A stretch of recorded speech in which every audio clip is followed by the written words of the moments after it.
মুখী কচু চাষ পদ্ধতি।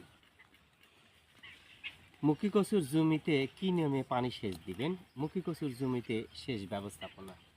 প্রিয় দর্শক, আপনারা দেখতে পাচ্ছেন আসাদ এগ্রো ইউটিউব চ্যানেল। আমি মোহাম্মদ আসাদ আলী, গ্রাম তালশো পোস্ট এবং থানা বড়াই গ্রাম, জেলা নাটোর। আপনারা দেখতে পাচ্ছেন এগুলো মুখী কচুর গাছ।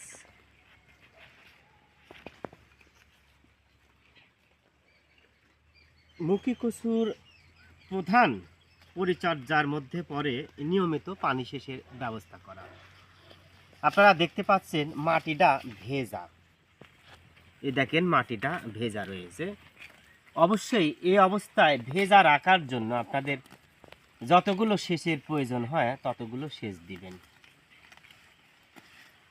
আপনারা নিয়মিত সার ব্যবস্থাপনা চালিয়ে যাবেন। সাধারণত মুখী কচুর জমিতে সকল ধরনের এই সার দেওয়া যায়, তবে আপনারা মুখী কচুর জমিতে টিএসপির পরিমাণটা একটু বেশি দিবেন।